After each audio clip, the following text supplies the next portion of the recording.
Hello, welcome to the demo of our lending business tracker.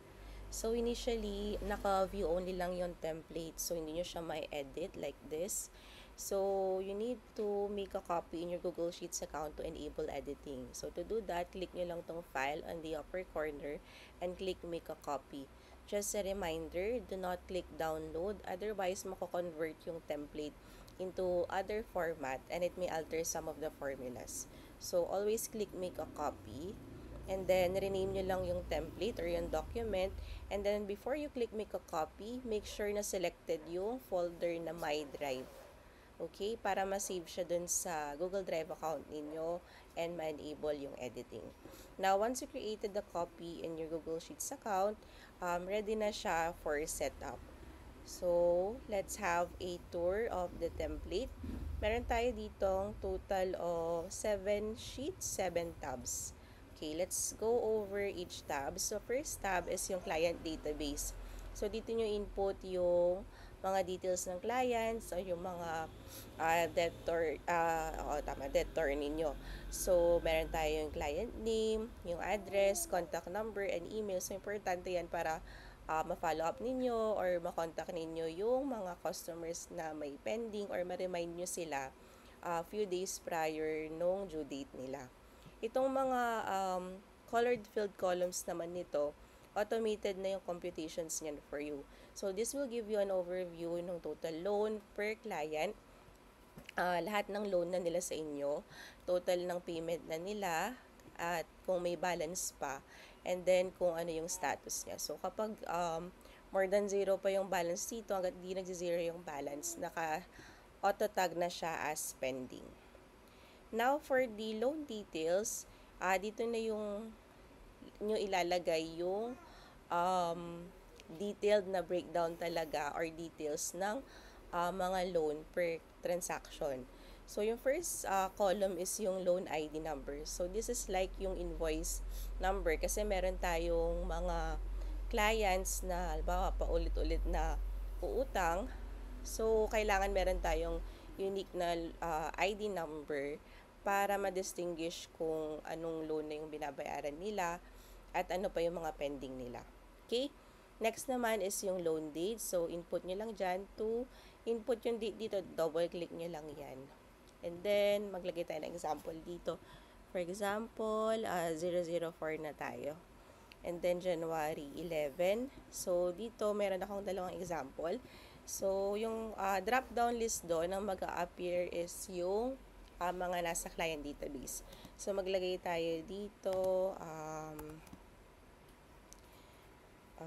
ayan, Henry Tan. O, yan. Tapos, Manila ulit. Then, copy ko lang to. Yan. And then, sa loan details, i-select ko yung bagong entry. Then, kung ilan yung loan amount. For example, 65,000. And then, sa monthly interest, for example, 5%. And then, ang payment dito, options dito, we have monthly, bi-weekly, and weekly. So, select ko dito bi-weekly, for example. And then, to be paid for 10 months. Ayan. And then, yung loan due date, ito yung parang expected na end ng loan. And then, the other columns are automated na, like dun sa client database, basta colored filled columns, automated na siya, such as yung total collectibles. Yung total collectibles, ito yung loan amount plus yung monthly interest. Yan na yung total niyan. And then, yung minimum payment per pay period. Tapos, kung ilan na yung total na payment ni client, latest balance, and status. Okay? Now, itong client portal naman, wait lang, start muna tayo sa payments. Sa payments tab naman, dito nyo input lahat ng payments. Ayan. So, first yung date, kung kailan siya nagbayad. For example, January 11 for Henry Tan ulit tayo. Tapos, yung loan ID number niya. Tapos, di ba dito mag-a-appear na, mag-auto-appear na yung minimum na payment. Pero kung halimbawa gusto mag-top up ni client para mas mapabilis yung loan niya, ilagay nyo lang yung loan, yung top up amount. Tapos, yung total payment, yun na yung malilink dun sa client portal sa loan details tab, and sa client database. So, mag-reflect na yung data na yan. Okay?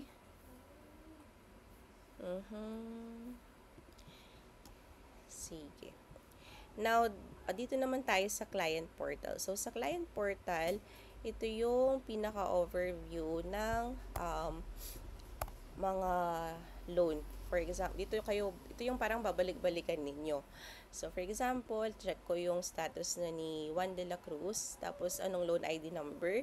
Since, halimbawa, twice na siya nangutang. So, ano dito? Bawang latest niya ito, 002. So, makikita mo dito yung beginning balance, tapos yung total collectibles sa kanya. So, lahat ng details din na naka-include dun sa loan details tab natin. Yun yung mag-reflect dito sa client loan book. And then, sa baba naman, meron tayong table nung payment schedule niya. Tapos, kung ilan yung minimum payment, tapos kung kailan mag-zero or mag-ending yung balance. Then, dito naman, makikita ninyo dito yung loan status and then yung latest balance. So far, wala pang payment si Juan de la Cruz for this loan ID number. So, let's have an example. January 11, Juan de la Cruz, 002 tayo. Tapos, halimbawa, nag-top up siya ng 500 pesos. Ayan. So, pagbalik natin sa client portal, makikita ninyo magre-reflect dito yung mga payments niya. Tapos, kung ilan na yung total collected, and then na-adjust na rin yung latest balance niya. So, tapos, kapag katapos nun, i-reset nyo lang ulit. Then, you can check other clients naman. Ayan. Ayan. So, ma-update na naman yan. Based dun sa selected na client and loan ID number. Mag-update siya. Oops, sorry. Next naman is yung sa schedule. So, itong schedule tab, naka-connect naman siya dito sa calendar. So, makikita nyo dito sa calendar, per date, kung sino yung mga merong due dates, and then kung magkano yung total na expected mong makollect for that specific date. So, for example, dito sa 18, si Lenny Kumigad, may due siya na 4,028 ka na makakollect. And then, for January 25 naman, kay Juan de la Cruz, Lenny Kumigad, and then, ang total nun is 9,444. So, meron kang calendar view para madali lang i-track. Okay? Then, paano natin to i-update? So, for example, kay Henry Tan, ayan. Search natin para mabilis, ayan, 2025-004. Ika-copy nyo lang dito yung number 1, yung first na schedule na merong minimum payment. So, for this example, January 26 hanggang November 7. And then, ipipaste nyo lang siya dito sa schedule. Ang pag-paste pala, para hindi siya mag-error, is right-click, tapos paste special values only lang. Then, lagay nyo lang yung name ni client, and then, i-drop nyo lang yan, Control-D or Command-D if you're using MacBook. And then, dun sa client portal, i-copy nyo lang yung minimum payment from the first, ayan, from number 1 to end. And then, para mabilis lang, tapos paste special values ulit.